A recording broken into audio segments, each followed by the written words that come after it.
Que a paz do Senhor seja com cada um de nós. Mais uma vez estamos aqui para um estudo da nossa lição da Escola Sabatina, que não é outra coisa senão o estudo da Palavra de Deus através de perguntas e respostas. O título da nossa lição hoje é Consciencialização Ensinada, um tema muito interessante, mas se você gostar deste conteúdo, mais uma vez eu lhe peço, como sempre, coloque seu like, comparta com outras pessoas, se ainda não é inscrito, se inscreva no canal, porque isso ajuda que outras pessoas também possam escutar o conteúdo desta palavra do Senhor. Isso é parte do nosso trabalho missionário. Vamos então para o nosso estudo. O título é, novamente repetindo, Consciencialização Ensinada. E vamos começar com um versículo da palavra do Senhor que nos diz, em Romanos capítulo 10 e o versículo 14. Como, pois, invocarão aquele em quem não creram? E como crerão naquele de quem não ouviram falar? E como ouvirão se não há quem pregue? Interessante este versículo. Continuando com a introdução, diz: Cristo veio ao nosso mundo assumir a natureza humana e se conectar com o homem para que ele pudesse usar seu poder de fala para tornar Deus conhecido como ele é. Ele diz: não são as minhas palavras que falo, mas as palavras que o Pai me dá.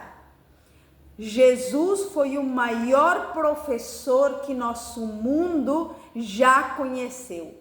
Ele transmitiu conhecimento. Quão simples, claro e direto foi o seu discurso. Como ele queria comunicar muitas coisas aos seus discípulos, mas entendia perfeitamente que eles não podiam entendê-las, disse: tenho muitas coisas para vos dizer, mas agora vocês não as podem suportar. Isso está em João capítulo 16 e o versículo é o 12. Que interessante, Jesus Cristo foi o maior professor que o mundo já conheceu. A sua inteligência, o seu discurso, o seu modo de falar foram os melhores. É ele o nosso exemplo. E o versículo de introdução nos falava como invocarão aquele em quem não creram, como crerão naquele de quem não ouviram falar e como ouvirão se não há quem pregue. Então, nós somos chamados hoje para ser parte daqueles que proclamam a palavra de Deus, daqueles que compartem a palavra de Deus. E as pessoas no mundo, às vezes, nós achamos que todos já conhecem a palavra, mas não é assim. Muitos não conhecem ainda a palavra de Deus. Nós precisamos ser instrumentos nas mãos de Deus para que outras pessoas possam conhecer a sua palavra. Vamos para a nossa primeira pergunta. Nos diz assim: como Deus transmite conhecimento à sua criação humana? O nosso versículo está em Isaías, capítulo 28, versículo 9 e 10, que nos diz: ora, a quem ensinará ele o conhecimento? E a quem fará entender a mensagem? Aos desmamados e aos arrancados dos seios? Pois é preceito sobre preceito, preceito sobre preceito, regra sobre regra, regra sobre regra, um pouco aqui, um pouco ali. Como Deus então transmite conhecimento à sua criação humana? Preceito sobre preceito, regra sobre regra, um pouco aqui e um pouco ali. Do que? Da palavra de Deus. Na palavra de Deus nós encontramos preceitos, nós encontramos regras e nós encontramos também de um mesmo tema, um pouquinho aqui, um pouquinho lá. Por isso, quando nós estudamos um tema bíblico, nós não podemos confiar somente na explicação de um só versículo. Nós temos que pegar um mesmo tema e desse tema procurar versículos que não falem desse mesmo tema em um livro da Bíblia, em outro livro da Bíblia, para ir chegando a uma conclusão do que a Bíblia nos fala acerca desse tema. E justamente é o que nós fazemos aqui na lição da Escola Sabatina, estudando a lição da Escola Sabatina, porque nós estudamos um tema e são muitos versículos que nos falam do mesmo tema. Assim nós podemos compreender melhor esse tema que nós estudamos. Vamos ler agora a explicaçãozinha aqui debaixo da nossa perguntinha que nos diz: em seu ensino abrangiam-se coisas temporais e eternas, coisas visíveis em sua relação com as invisíveis, incidentes passageiros da vida usual e as questões solenes da vida por vir. As coisas desta vida colocava-as ele em sua verdadeira relação como subordinadas, que são as de interesse eterno, mas não ignorava a sua importância.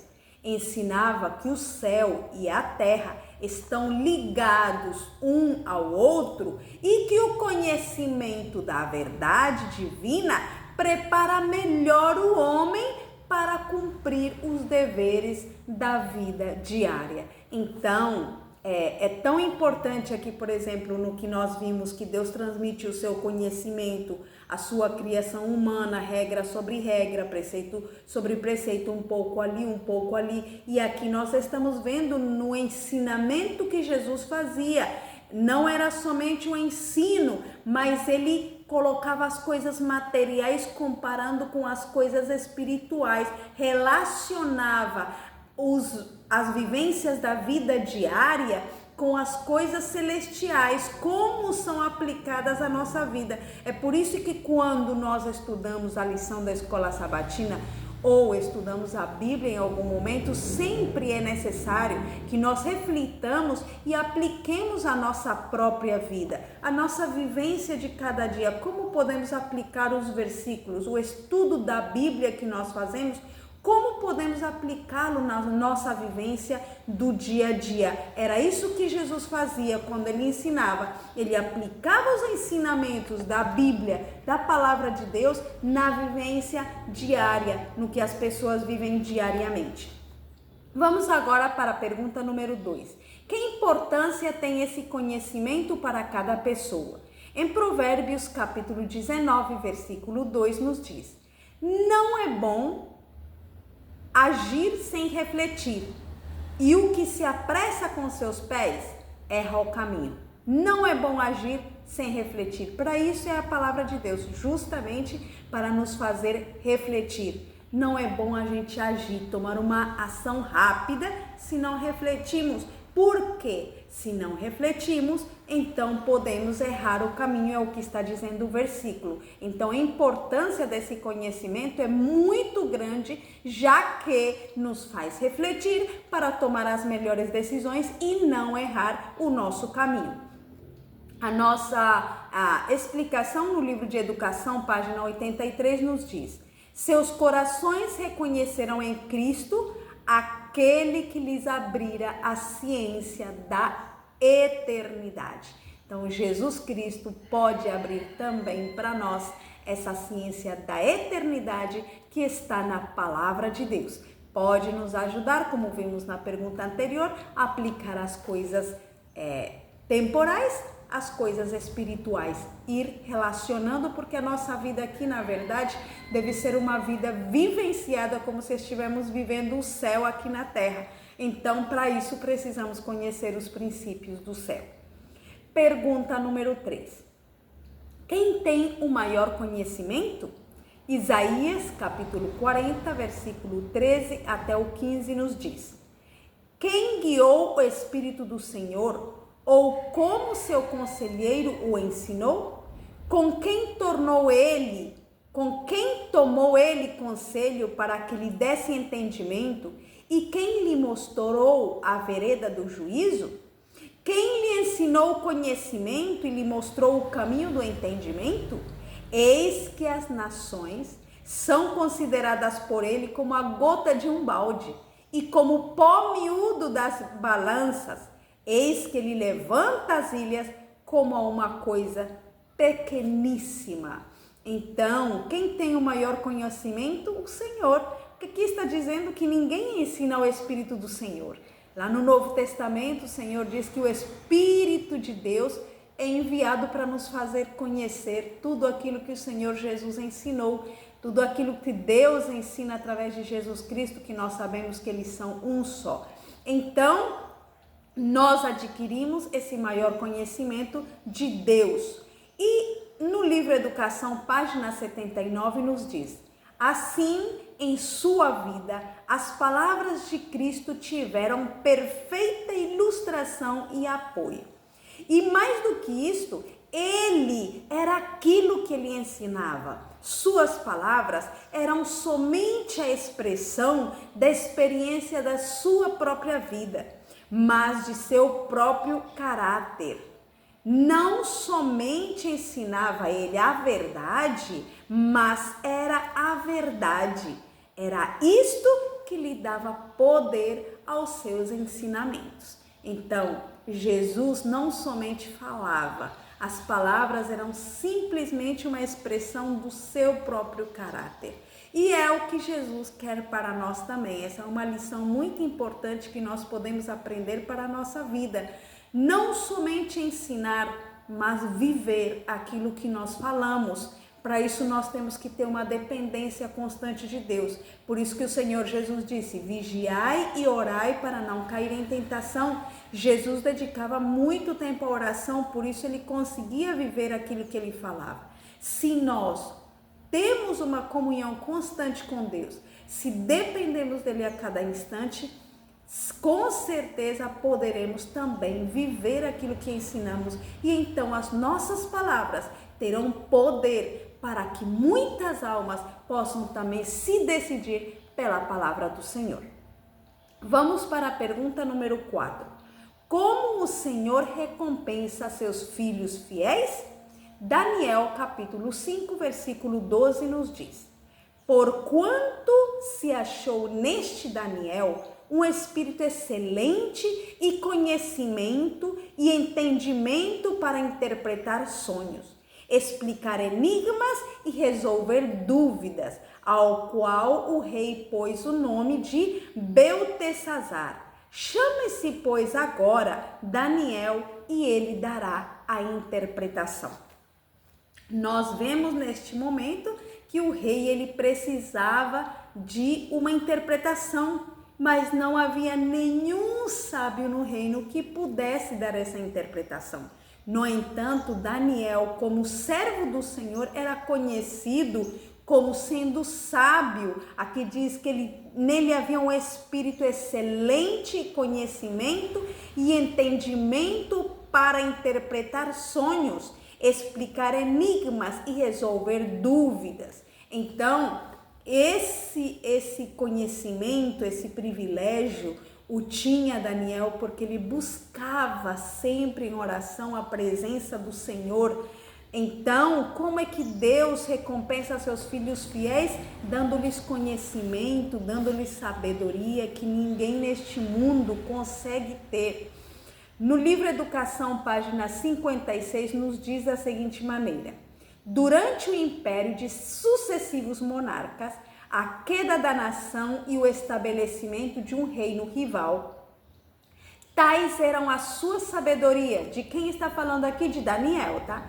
Tais eram a sua sabedoria e qualidades de estadista, tão perfeitos o seu tato, cortesia e genuína bondade de coração, combinados com a fidelidade aos princípios, que mesmo os seus inimigos eram obrigados a confessar que não podiam achar ocasião ou culpa alguma, porque ele era fiel. Nem os inimigos de Daniel não acharam coisas erradas na vida de Daniel.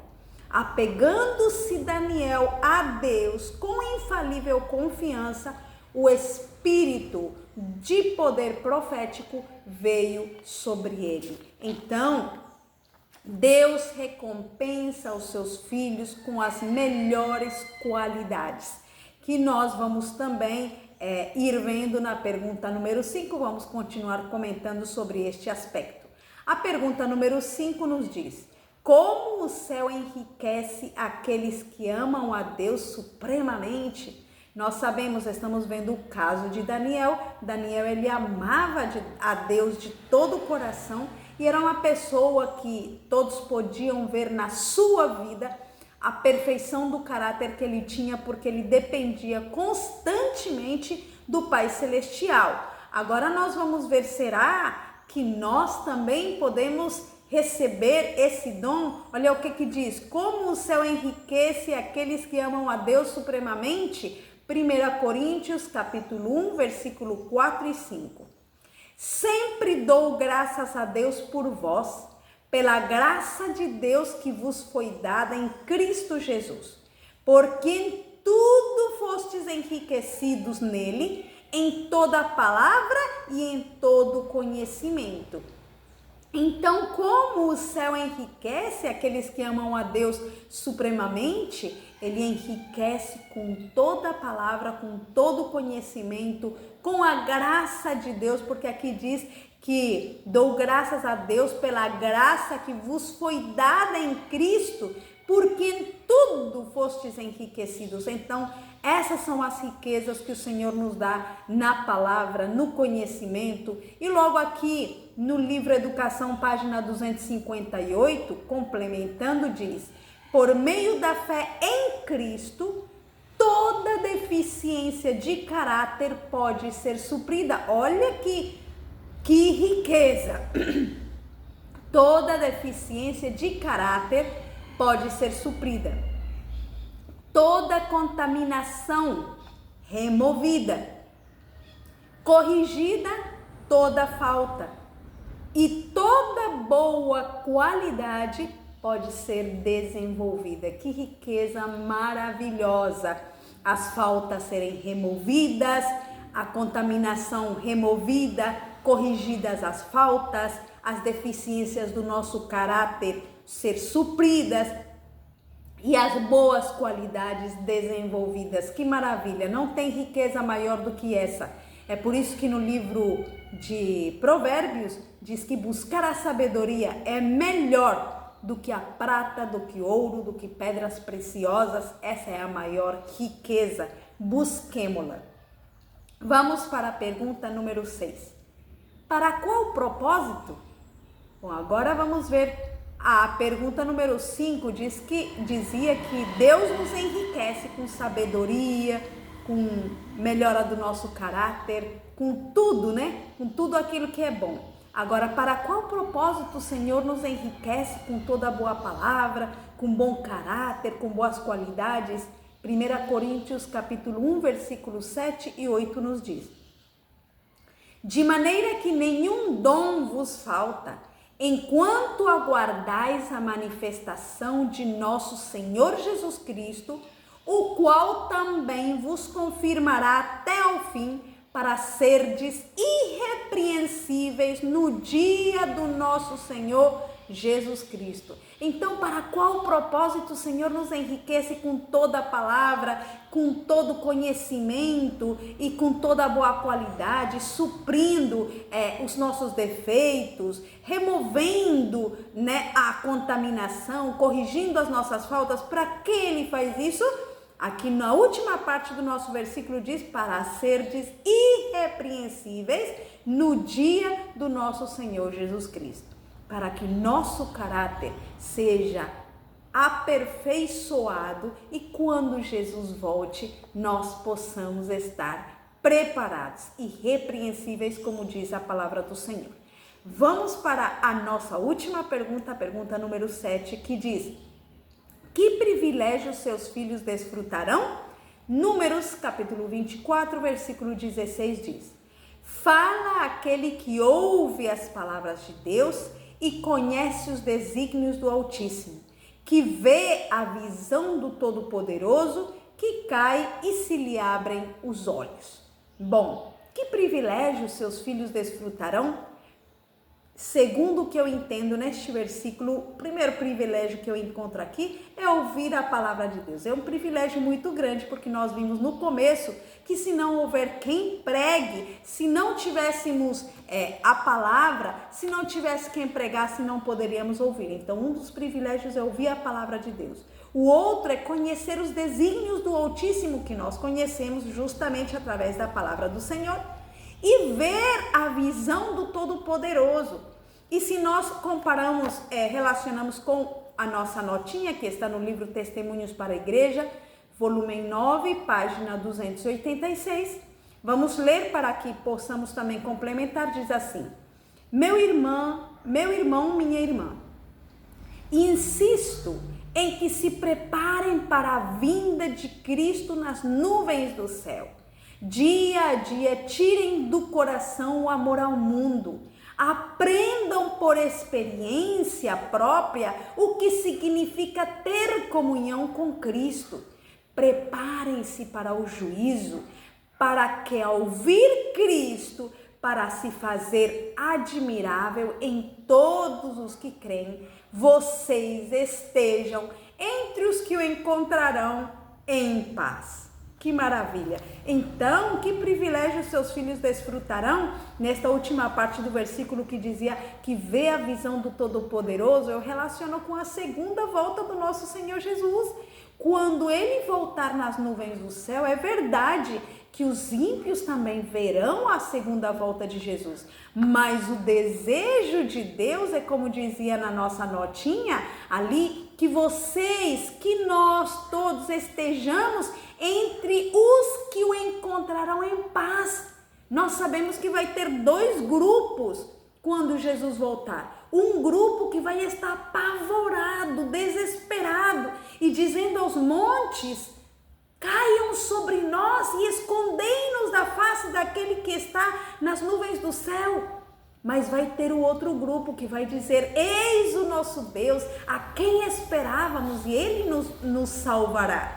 É nesse grupo que eu quero estar, e eu creio que você também quer estar nesse grupo.